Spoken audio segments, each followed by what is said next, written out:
네, 오늘 유다가 장자의 복을 받은 이유라는 제목으로 말씀을 드리려고 합니다.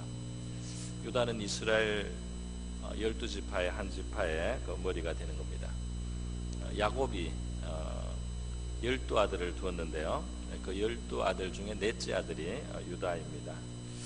이 유다가 오늘 유다가 그 앞에 형들 3명이 아버지로부터 미래에 대한 예언을 받고, 그 다음에 이제 네 번째로 유다가 받은 내용까지 저희들이 같이 성경을 봉독을 했는데요. 뒤에 너무 길기 때문에 12아들 쭉 나오기 때문에 뒤에는 좀 생략을 했습니다. 그 본문에서 우리가 확인한 것은 뭐냐면, 이 유다가 아버지로부터 그 성령의 이제 감동으로 나오는 예언입니다. 받은 것이 이제 넷째 아들인데 이상하게 그 장자의 복을 받는 것입니다. 우리 신명기 21장에 보면 장자는 두 몫을 주라고 그렇게 했습니다. 장자는 다른 아들들보다 더 뛰어난 복을 받습니다. 뿐만 아니라 장자는 그 종기가 있고 또 축복의 중심에 서는 사람이라고 할 수 있겠습니다. 이 장자의 복은 굉장히 중요하고 큰 것이었어요. 야곱은 장자가 아닌데도 야곱 자신이 그 형 에서에게 어떤 노력을 다해서라도 그 장자의 축복을 자기가 좀 사오려고 노력했던 것을 우리가 성경에서 볼 수가 있습니다. 이 장자의 축복을 주는 오늘 이 본문 내용을 통해서 우리는 하나님께서 어떤 사람을 정말 축복하기 원하시는가, 그것을 한번 살펴보기를 원하는 것입니다. 왜 첫째 아들도 있고 둘째 아들, 셋째 아들도 있는데 이 넷째 아들인 그 유다가 그 장자의 복을 이렇게 받게 됐는가, 우리가 그것을 성경을 살피면서요 교훈을 좀 받고 우리에게 또 적용점을 찾을 수 있으면 합니다. 야곱의 집안은 좀 복잡합니다. 본의 아니게 아내가 4명이 된 셈이에요. 원래는 한 여자하고만 결혼하려고 했는데 그 속았어요. 외삼촌에게 속아서 그 큰 딸도 아내로 삼아야 되게 됐고, 그 둘째 딸, 원래 좋아하던 딸 라헬하고도 결혼을 했고, 그 다음에 부인들끼리 경쟁이 붙어서, 자식 낳기 경쟁이 붙어서 이 남자가 힘이 너무 없습니다. 그 부인들 레아와 라헬의 그 여종인 각각 실바와 비라라는 그 몸종들도 아내로 취해서 자식을 낳게 되었어요. 그러니까 본의 아니게 정말 여자가 4명이나 되고 그 자식이 그래서 12명이 태어난 것입니다. 자, 이렇게 야곱의 집의 상황에서 정말 이 하나님의 그 축복이 그 중심이 누가 되느냐, 누구에게 하나님은 종기를, 더 큰 종기를 주시기를 원하시느냐 말이죠. 첫 번째 아들 르우벤은 원래 장자의 복을 받는 육신적인 조건을 갖추고 있습니다. 그러나 그에게 그 복이 임하지를 못해요. 오늘 이 보면은 르우벤아 너는 내 장자요 내 능력이요 내 기력의 시작이라. 그러니까 첫째 아들입니다. 위풍이 월등하고 권능이 탁월하다마는 물의 끓음 같은즉 너는 탁월하지 못하리. 이 탁월하지 못한다는 것이 이제 장자의 자격을 복을 못 받는다는 것입니다. 왜? 내가 아버지의 침상에 올라 더럽혔음이로다. 그가 내 침상에 올랐었도다. 그러니까 참 말하기도 부끄러운 죄입니다. 그 아버지의 침상, 그러니까 그 아버지의 여자들, 특히 그 서모 빌하가 있습니다. 그 서모 빌하와 이 르우벤은 간통 사건이 있었어요. 창세기 35장 22절에 정말 성경은 너무 이 부끄러운 이야기들을 정말 가감없이 이렇게 기록을 해요. 우리 인생의 제일 밑바닥, 제일 부끄러운 수치, 이런 걸 성경은 막 그냥 기록을 했습니다. 우리 인생의 현주소라는 거예요. 그래서 완곡한 표현으로 아비의 침상에 올랐다 이렇게 표현되어 있는데요. 이것은 이제 서모와 간통을 했다. 그렇기 때문에 장자의 그 복을 받기에는 합당치 않다는 겁니다. 사실은 그 정도의 죄라면은 영원히 제명이 돼야 될 것 같아요. 영구히 제명돼야 되지 않느냐. 우리 정서는 그렇습니다. 그 정도의 죄라면 영원히 하나님 백성에 이러면서 지워져야 되지 않느냐. 그런데 그럼에도 불구하고 말이죠, 그 아들로 남아있다는 것만 해도 큰 긍휼이요 은혜인 줄 믿습니다. 그 죄를 지어서 얼마나 그 부끄러움이 되었어요. 그런데 장자의 그 축복만 이렇습니다. 그리고 아들로 남아 있는 거죠. 둘째와 셋째 아들이 있습니다. 그들은 시므온과 레위라고 하는데요. 오늘 우리가 5절과 6절에 봤더니 별로 축복을 못 받고 오히려 저주에 가까운 소리를 들었어요. 왜냐하면 이들이 너무 분노를 냈다는 것입니다. 너무 혈기를 냈다는 것입니다. 그게 무슨 말일까요? 한 사건이 있었던 것입니다. 이 네 명의 어머니가 있다 보니까 서로 배가 같은 동복 오누이들도 있고 또 이제 서로 이복 형제 관계도 있게 되는 거죠. 시므온과 레위는 레아라고 하는 첫 번째 부인의 자식인데 동복 누이로 디나가 있었어요. 근데 이 디나가 세겜 마을에 있을 때 그 추장의 아들 세겜이라고 하는 그 청년에게 강간을 당했습니다.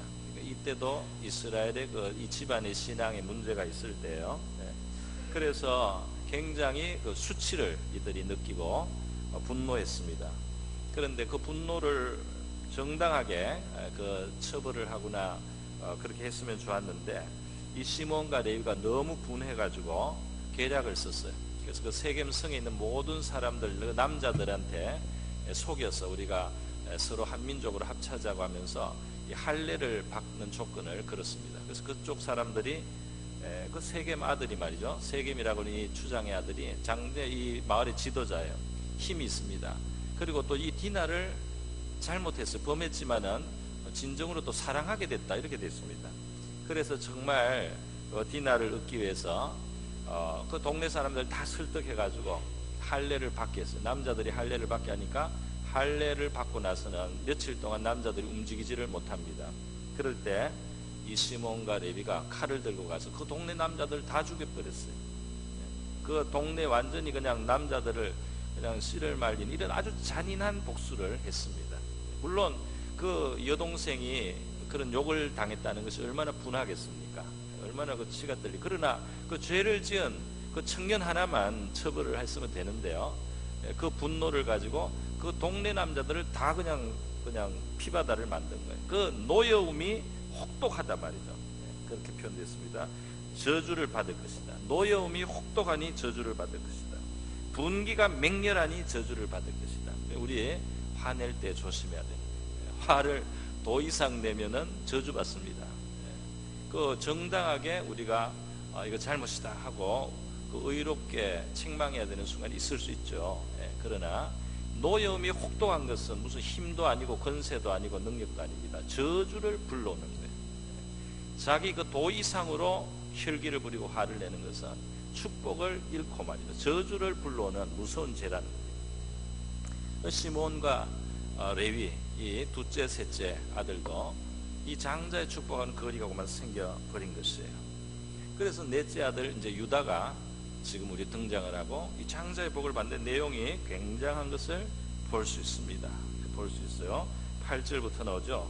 너는 내 형제의 찬송이 될지라 내 손이 내 원수의 목을 잡을 것이요 그리고 내 아버지의 아들들이 내 앞에 절하리로다.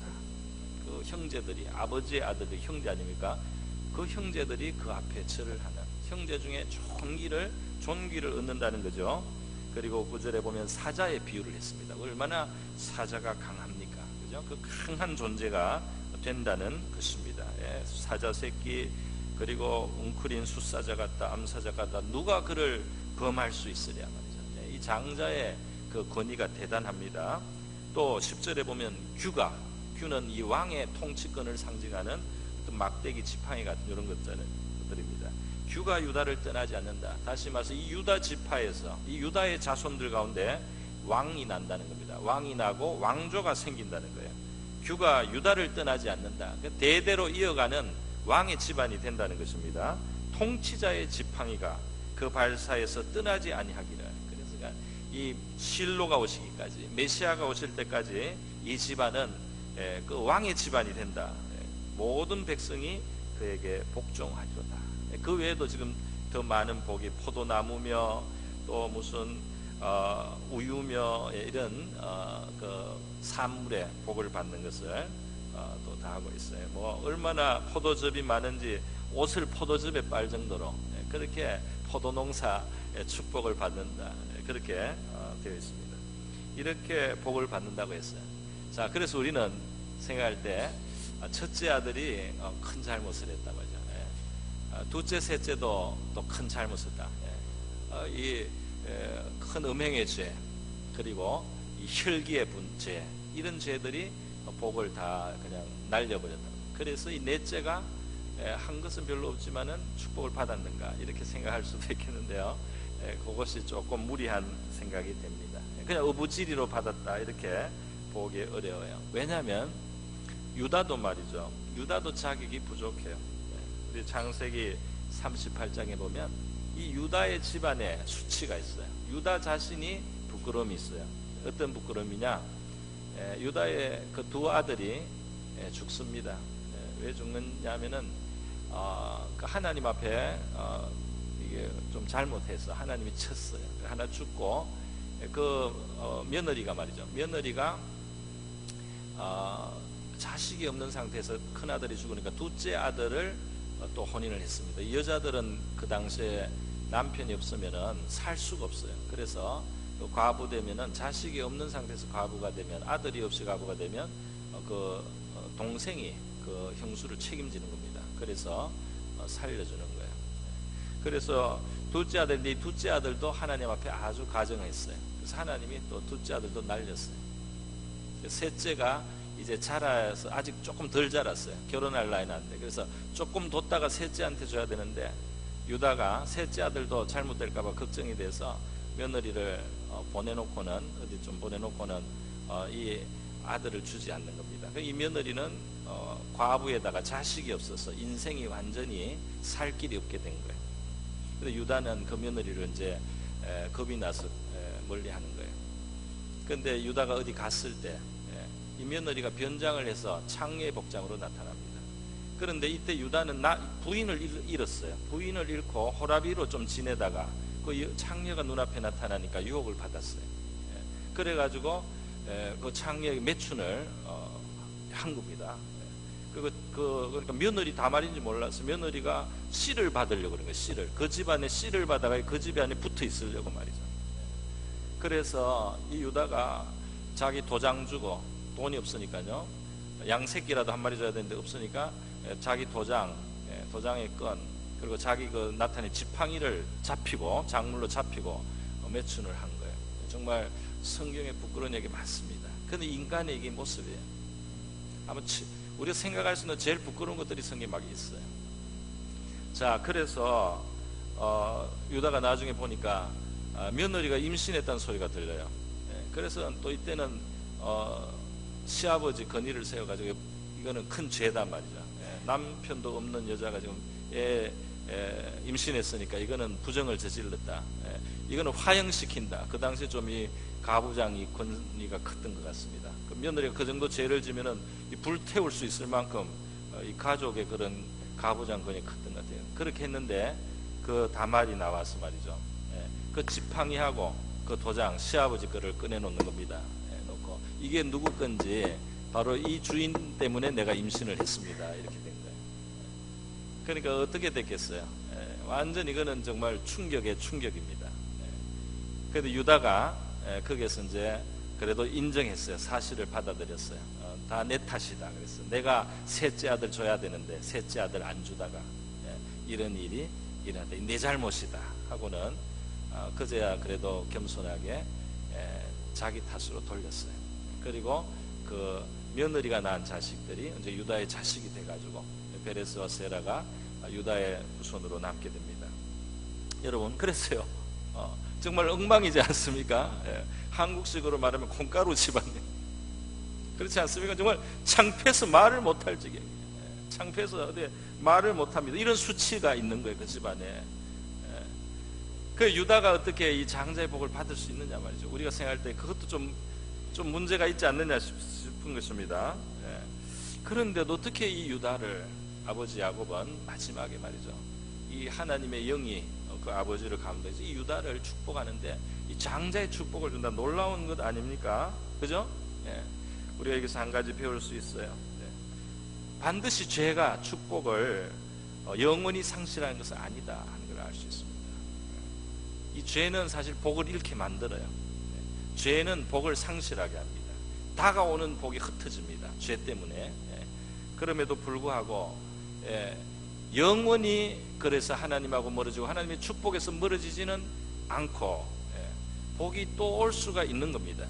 지금 시몬과 레위 둘째와 셋째도 저주를 받았는데요. 맹렬한 분노 때문에 저주를 받았는데요. 저주받아서 흩어지는 저주를 받았습니다. 7절에 보면 그들을 야곱 중에 나누며 이스라엘 중에 흩으리로다. 이거는 제대로 모여 살지도 못하고 그냥 산산이 흩어진다는 겁니다. 둘째, 셋째는 이런 저주를 받았어요. 그런데 나중에 우리가 성경을 보면 이 시몬과 레위 중에 레위는 복을 회복합니다.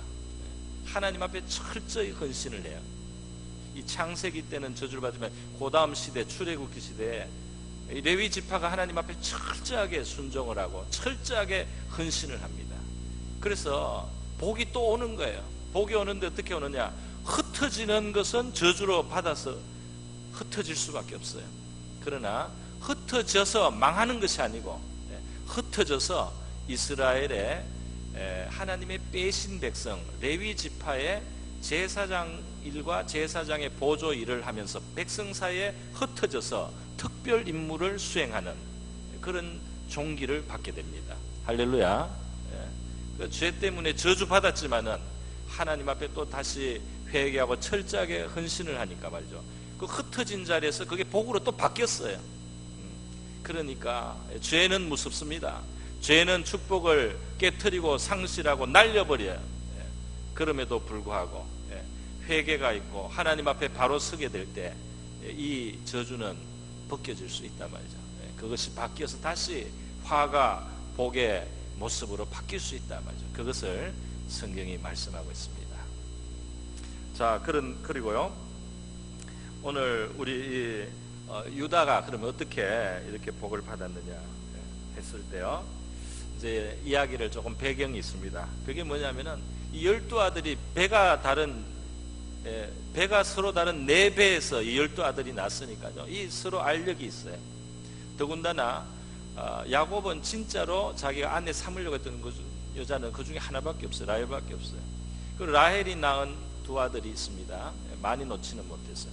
요셉과 베냐민이라는 11번째, 12번째 아들이에요. 그래서 이 야곱은 말이죠. 그 11번째, 자기가 정말 좋아했던 여자가 첫 번째 낳은 그 요셉을 너무 사랑했어요.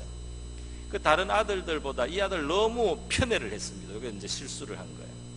속으로 좋아할 수는 있겠지만은, 속으로는 약간 차이가 날 수 있지만은, 그래서는 안 되는데, 약간 이 야곱이 지혜가 없었습니다.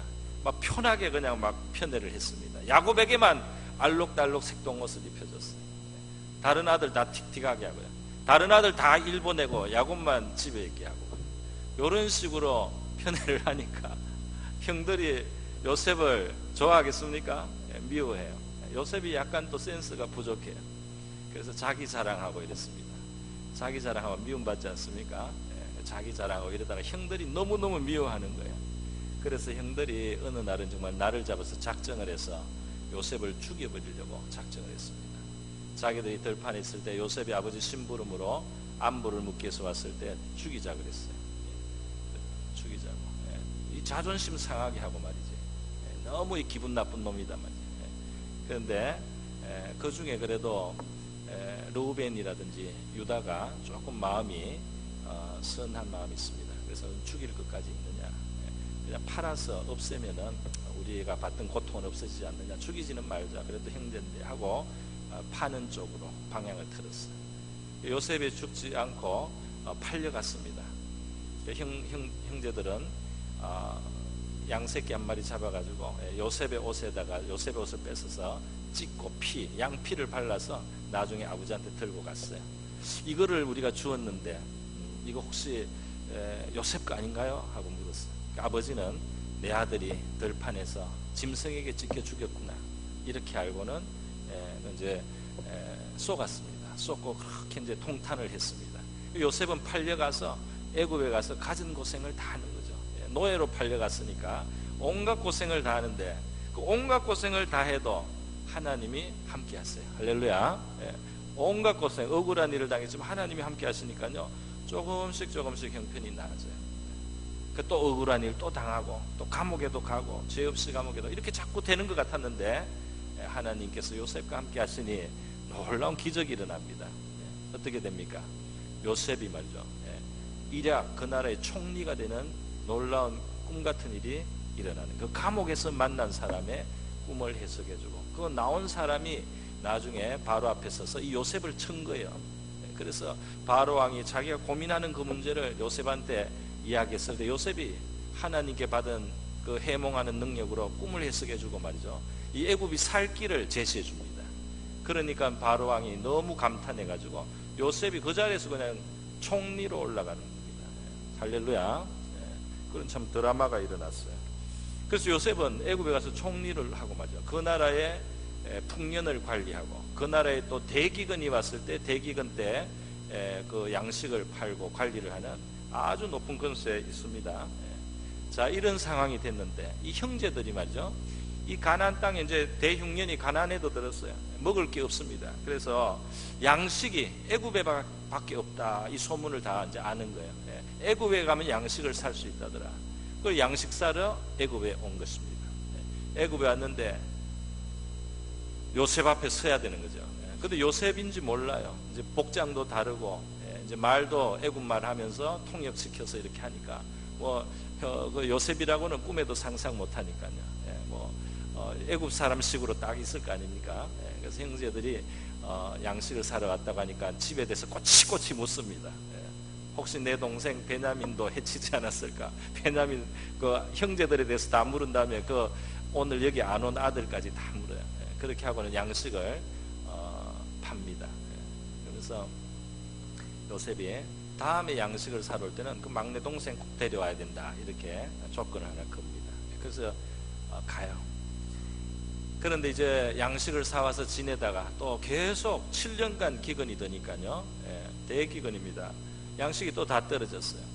또 애굽에 가야 되는데, 사랑하는 아내 라헬의 그 첫 번째 아들 요셉은 들판에서 짐승에 찢겨 죽었는데, 이 고다음 남은 베냐민 막내 아들을 또 데려가야 된다고 하니까 야곱이 보낼 생각을 안 하는 거예요. 굶더라도 이 막내 아들까지 잃으면 나는 못 산단 말이에요.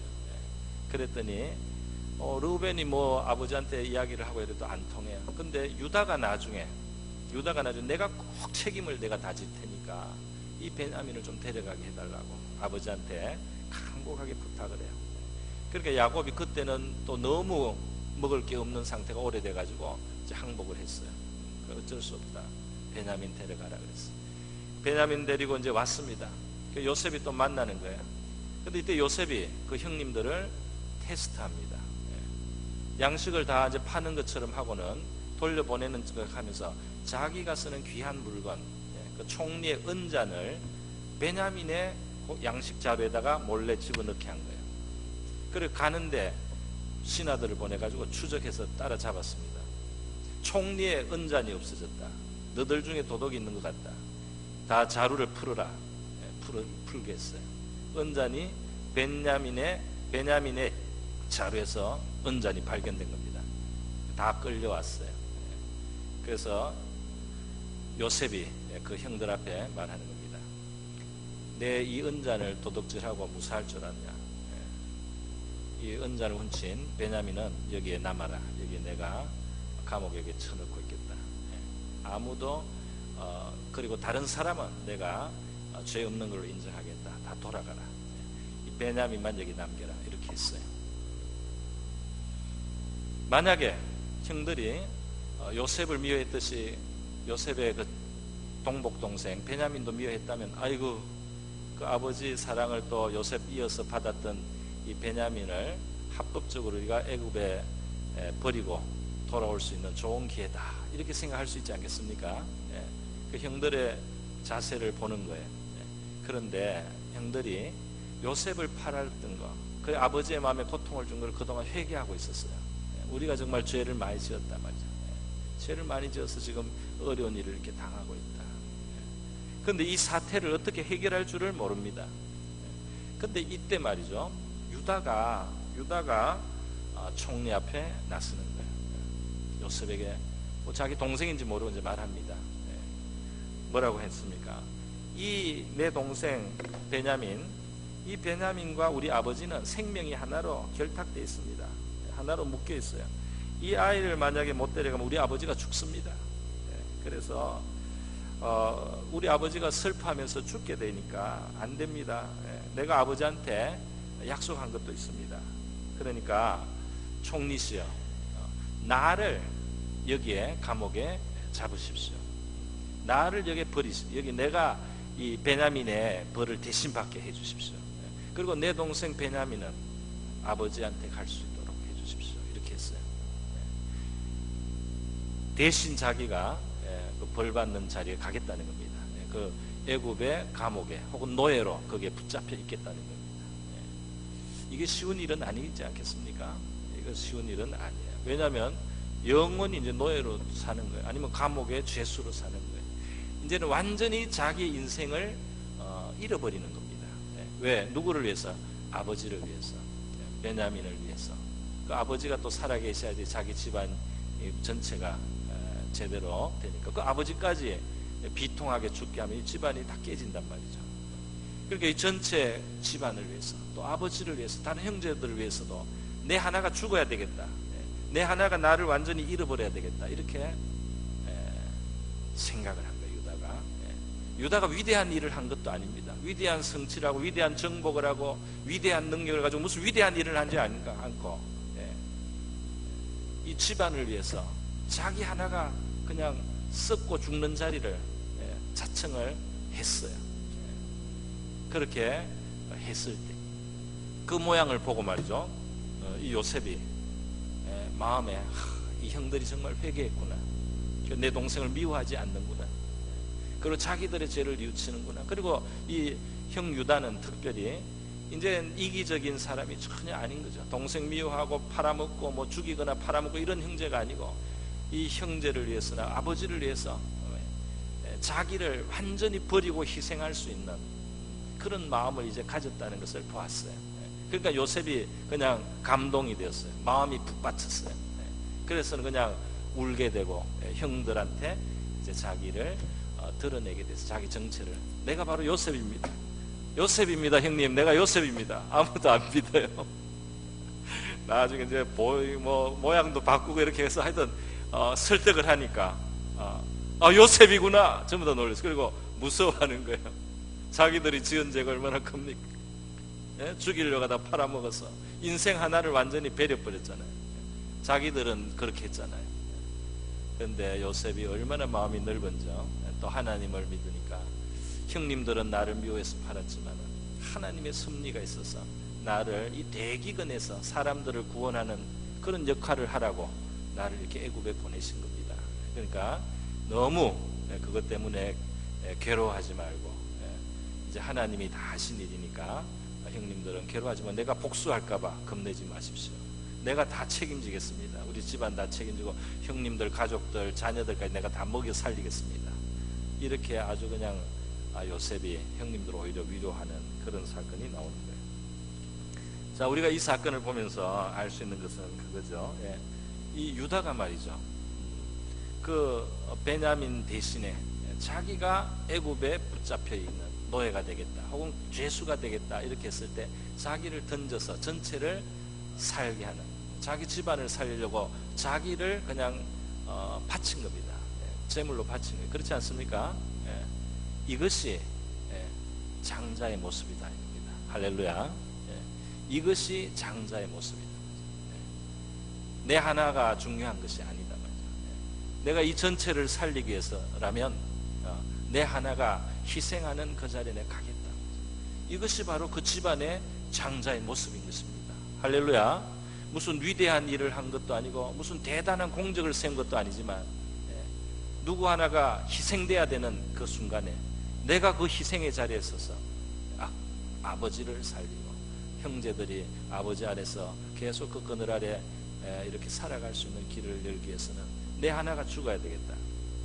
이렇게 유다가 정말 장자다운 그런 마음을 가졌기 때문에 그에게 장자의 복이 임할 수 있는 줄로 믿습니다. 죄가 있어요. 허물이 있어요. 부끄러움이 있어요. 그러나 그가 정말 장자다운 그 마음으로 했다 이거죠. 오늘 우리의 모습 속에 우리의 이기적인 마음이 그 12아들, 다른 아들, 그 11아들 중에 내가 여기에 베냐민 대신에 있겠습니다, 아무도 말을 못하는 거예요. 그렇지 않습니까? 상황은 어렵고 곤란하게 되었지만은 내가 베냐민 대신에 여기 감옥에 있을 테니까 우리 동생은 보내주십시오. 아무도 감히 그까지는 못 나가는 거예요. 어떻게 자기 인생을 그렇게 완전히 포기할 수 있겠어요? 자기 처자가 딸려 있는데 말이죠. 유다가 그렇게 했단 말이죠.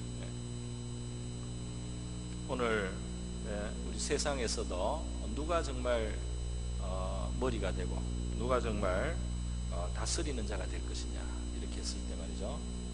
하나님은 분명히 그렇게 보신다는 거예요. 하나님 보신 그 전체를 위해서 자기를 버릴 수 있는 사람이 하나님 앞에서는 그들 가운데 머리가 되는 것입니다. 하나님은 그렇게 보시는 거예요. 그 전체를 위해서 자기를 빛도 없이 이름도 없이 날릴 수 있는 바로 그 사람이 그 전체의 머리가 되고 장자가 될 수 있는 하나님 보실 때는 그 자격이 있다. 우리 세상에서도 그렇습니다.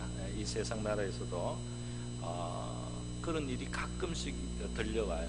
회사에서 직원인데 직원이 일을 하다가 말이죠. 그 한 사람 자기 직원의 자리에서 자기가 그냥 봉급 잘 받으면 되고 휴가 잘 그냥 다 찾아 쓰면 되고 그런 차원으로 생각하는 것이 아니고 이 회사가 정말 앞으로 잘 발전하고 잘 돌아가기 위해서 내가 지금 약간 안 해도 되는 고생을 안 해도 되는 양보를 이렇게 했던 사람들 중에 나중에 그 회사의 경영자가 되고 CEO가 되는 사례들이 있습니다.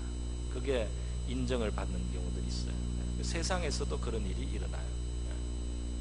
마음가짐이 이미 CEO의 마음이에요. 자기 한 몸의 편리나 자기 한 몸의 이익을 생각하지 않는 그 사람이 하나님이 볼 때는 전체를 이끌어 나갈 수 있는 자격이 있다 이겁니다. 여러분 이렇게 해서요 한 사람의 그 희생이 그를 장자로 오히려 만들어줬는데 우리는 바로 이 유다의 모습 속에서 우리 주님의 모습을 발견하게 되는 거죠. 예수님의 모습입니다. 물론 예수님은 유다처럼 지저분한 죄가 없습니다. 하나님의 아들이고 지극히 거룩하세요. 그럼에도 불구하고 책임지는 자리, 나쁜 것을 다 쏟아부어 가지고 자기가 한 몸에 지고 가는 그 자리에 선 그분이 바로 우리 주 예수 그리스도신 거죠. 저와 여러분의 그 죄와 저주와 그 비극의 자리에 스스로 그것을 취하시고 한 몸에 감당하시고 그 저주의 자리에 스스로 서시고 그 고통을 감내하시고 받으셔서 그래서 그것을 다 당하시는 그 예수님 하나님의 아들 그분이 하나님 앞에 영원히 하나님 나라의 영적인 맏아들인 것입니다. 할렐루야. 우리가 그의 형제라고 불림을 받는 거예요. 물론 수준이 다르지만 그래도 그 사랑으로 그렇게 불러주시고 그를 맏아들이라고 하나님의 나라에서는 말하는 것입니다. 그 영광과 존귀가 예수께 영원히 예수님께 있어요. 할렐루야. 왜 그렇습니까? 그 다 우리 형제들을 위해서 그 온 집을 위해서 자기가 죽는 자리를 취하신 분이 바로 영원히 맏아들이 되고 장자의 존귀와 영광을 받기에 합당하신 것입니다. 할렐루야. 그런 의미에서 유다는 예수님의 그림자와 예표의 그런 모습을 가졌다. 불완전한 인간인데도 불구하고 그렇게 이해를 할 수 있습니다. 자, 이제 마지막으로 한 가지만 제가 말씀을 더 드리겠습니다. 이 12아들 중에 말이죠, 이 당대에 지금 야곱과 그 12아들 이 당대에 사실상 장자 역할을 한 아들이 지금 유다에 대해서 제가 이야기를 했지만 표면적으로 봤을 때는 이 요셉이라고 하는 11번째 아들이 총리가 돼가지고 그 집안을 다 먹여 살리지 않습니까? 선한 마음으로 그 용서도 다 하고 다 먹여 살린단 말이죠. 그러니까 표면적으로는 요셉이 11번째 아들 요셉이 장자의 역할을 합니다. 또 장자의 복을 받기도 해요. 그래서 야곱이 요셉은 한 사람으로만 축복하는 것이 아니고 요셉의 두 아들 므낫세와 에브라임 두 아들이 있는데 그 두 아들을 자기 양자로 야곱이 입양을 하고 말이죠. 이 자기 손자들인데도 불구하고 이 요셉의 두 아들을 다른 아들들하고 같은 레벨로 만들어주는 거예요. 그렇게 나중에 축복해 주는 거예요. 다시 말해서 무슨 말이냐면 요셉이 두 몫을 차지합니다. 할렐루야. 그래서 그 두 아들 에브라임과 므낫세가 이스라엘 12지파 중에 나중에 큰 몫을 하는 지파들이 돼요. 그렇게 됩니다. 현실적으로 그렇게 당대는 요셉이 장자로 실제로는 역할을 했습니다. 그리고 복도 받고. 그러나 장구한 역사 속에서 하나님은 요셉 지파가 아닌 이 유다 지파를 장자로 축복해 주셨어요. 그 죽음의 자리에 대신 간 그 유다를 그 장자의 축복을 해 주셨어요. 그 왜 그런가? 하나님의 선택이겠죠. 하나님의 선택입니다. 마태복음 1장에 보면은 예수 그리스도가 태어나시는 이 집안의 족보가 쭉 나와요. 예수께로 이어지는 족보가 쭉 나옵니다. 그걸 보면 아브라함, 이삭, 야곱의 12아들 중에 유다, 그리고 유다의 자식 중에 이렇게 해서 쭉 내려와서 예수님께로 족보가 이어지게 돼 있어요. 그 족보를 보면은 그 족보에 여자가 3명이 나오는데 그 여자들과 그 아들을 낳는 그 사람들과의 관계가 다 좀 정상이 아닙니다. 정상이 아니에요. 믿음이 있기는 하지만 원래 출신이 창녀였던 라합이 그 족보에 들어가 있어요. 그 다음에 그 시부에게 그 자식을 낳은 다말도 거기에 들어가 있어요. 그리고 솔로몬이 취하였던 우리아의 아내 밧세바가 들어가 있어요. 우리아의 아내가 들어가 있어요. 그러니까 아주 부끄러운 이야기를 성경이 했습니다. 그리고 이 족보 속에 이런 일도 있었다 쭉 하고는 쭉 해서 예수님이 나오셨어요. 그 죄인들의 세계를 쫙 보여주시고 그 메시아의 족보 속에까지 인류는 죄인의 모습이에요. 참 부끄럽습니다. 그런데 여러분 바로 그 부끄러운 인생들의 구세주가 필요한 겁니다. 그 바로 부끄러운 바로 이 세계이기 때문에 피로 죄를 씻으시는 구원자가 오셔야 되는 겁니다. 하나님의 아들이 희생을 해야 되는 겁니다. 그리고 그 죄에서 건지실 수가 있는 겁니다. 할렐루야. 죄인을 구원하러 오신 겁니다. 그래서 여러분 이 부끄러움이 있는 유다지만은 그리고 또 한편은 예수님을 닮은 그런 모습이 있는 그 유다를 하나님께서 택하셔서 장자로 축복하신 것은 뜻이 있지 않겠습니까? 뜻이 있는 거예요. 그 죄인들도 축복의 자리에서 배제되지 않고 부끄러운 사람도 존귀와 영광으로 하나님이 축복하실 수 있다는 사실을 하나님이 유다를 장자로 택해 주심으로써 드러내신 줄로 믿습니다. 허물과 죄가 있어도요 하나님 앞에 우리가 회개하고 자랑할 것이 없는 자지만 정말 하나님의 마음 앞에 우리가 진실하게 행할 때 그리스도를 닮은 모습을 취할 때 거기에 우리 하나님이 주시는 놀라운 은혜가 있고 축복이 있을 줄로 믿습니다. 바울도 베드로도 말이죠. 자랑할 것이 없는 상태에서 하나님을 섬기게 되었어요.